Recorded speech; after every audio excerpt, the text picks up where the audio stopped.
let's get into the talk of it. Or let me just give you just a quick sense of, what I made of Ghana's performance at the World Cup. I listened to the show last week. Deliberately didn't contribute. I just wanted to figure out what everybody had to say about it. I listened to some interesting opinions about let's not blame individuals. It's a system. People even said that Otto Addo should be commended for the job he had done for Ghana. I was scandalized at that type of opinion. But quick thoughts is, look, like I've always said, and it's always the truth. It's all about your leaders. Leadership. And there's always going to be 3 tiers of leaders. I've done this for our YouTube already, but I'll do it again. Look, first of all, the FA must take the blame for this fall. We are doing too much of make wrong decisions, go and falter, apologize, hire a new coach, rinse and repeat. It's just becoming a very repetitive cycle, and it's not good enough. So I just think that, look, the FA, they need to do some serious introspection. First thing is this perception that they are heavily influencing who gets not just selected into the team, but who makes it on the match day squad. It is rife. Everybody who follows Ghana football to an extent believes this to an extent, and that is very, very problematic. Look, Mr. Okreku, you know, and I know that type of reputation is not good for your administration. You need to move away from it. And it doesn't help that you are on record to have said that no man will sit in a room alone and name a squad. And so I'm just asking myself that, are you now telling us that if you name a new Black Stars coach, you will be vetting his lineups, you will be influencing who makes his match day squad? These things are not, they don't help the team. They don't help the team at all.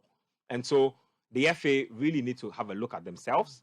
Again, when it comes to hiring a new coach, I think we'll talk a lot more about this today, but I'm just saying that let's not do these things again. Hire a part-time coach who spends half his time in his club, finishes a tournament, doesn't even come back to the country, finishes and says that, well, I told you that I'll be leaving anyway. These things don't help anybody. So the FA, please, you need to look at yourselves, because you cannot stand anywhere and tell anybody that you are faultless and spotless as far as the shortcomings of this team is concerned. Next thing is our captain, Andre Ayew. And I've been very disappointed in Andre Ayew. I'm not even going to lie. Yes, I've been very, very disappointed in him. First things first, look, like I've always said, everybody misses a penalty. Roberto Baggio, Eric Cantona, Ronaldo, Messi, everybody misses a penalty.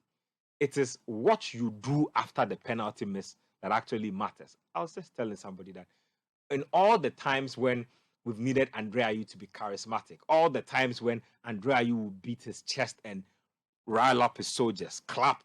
We make fun of the fact that he claps a lot, but if there was a time when Ghana actually needed Andre Ayew to clap, this was the time. I spoke to Salis just yesterday, and he said that, look, when that penalty miss happened, everybody's shoulder literally just dropped. Everybody's head dropped, and they were looking to their leader to rally the team around. Guess who was pushing the Black Stars forward? 21-year-old Mohamed Kudus. That's just unacceptable. And to top it up, he and his brother were the only 2 Black Stars players who didn't go and thank the fans after the match was over. I thought that was unacceptable. And then, again, I'll say this. It might sound controversial, but I'll say it. To come up with all this stuff about dead godson, collapsed daughter, I think, no, I won't even say it's a lie, coach. I can't validate that. Even if it's true, we don't need to hear about it. Because look, it's a personal matter. We don't need to hear about it. We only care about Andre Ayew, the footballer. You are the ones who always say that we should judge you on your football and not talk about things outside your footballing life. Why are you using your daughter as a defensive shield for missing a penalty? You could have just apologized to Ghanaians, just like you apologized to your teammates in the dressing room. All of this it won't blow over, because you can ask Asamoah and it's not blown over 12 years. But it is what leaders do. Leaders take responsibility. We don't need all of this. Your godson died and your daughter collapsed. We don't need all of that. We don't care, honestly. And I'm sorry if I'm sounding insensitive, but we don't care about these things. You need to take responsibility, because like I said, everybody misses penalties. Everybody. The greatest of players have missed penalties. And so you need to take responsibility for some of these things. That is what true leaders do. You don't hide behind all kinds of reasons to try and deflect. It doesn't work like that. It doesn't work like that. So for me, I've been disappointed in how he's handled this whole situation. As now that we are speaking, Andrea, you have not rendered an apology to Ghanaians on that missed penalty.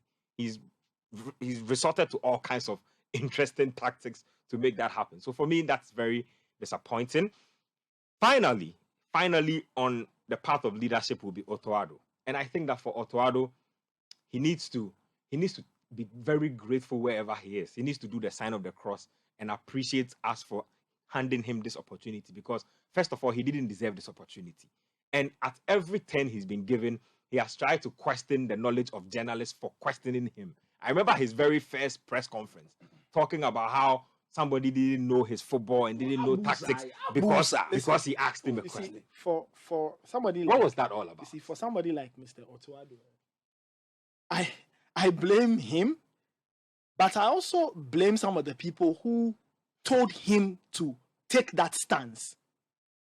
I won't mention a name, but all of us in this parish know what I'm talking about. That somebody in Ghana football,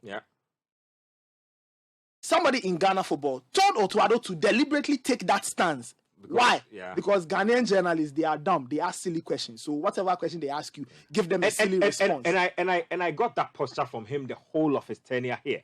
Even at the World Cup, you ask him a question and he wants to question whether you have the gravitas to be asking him that. It is because somebody has told him to do so. You, trainer scout. It's because somebody has told him to do so. If Otto Addo was a good enough coach, Borussia Dortmund would have handed their reserve team to him. They would have handed their under 21 team to him. But you see, you've gotten an opportunity that nobody will get.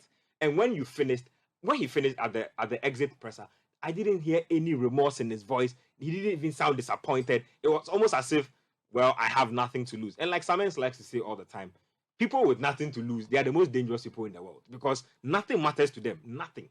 I mean, if I lose the Black Stars job, I'm going back to Dortmund to go and continue my trainer scout. To me, I just think that, look, there are a lot of lessons to be learned in this. First of all, first thing is that we need to get our next hiring process right.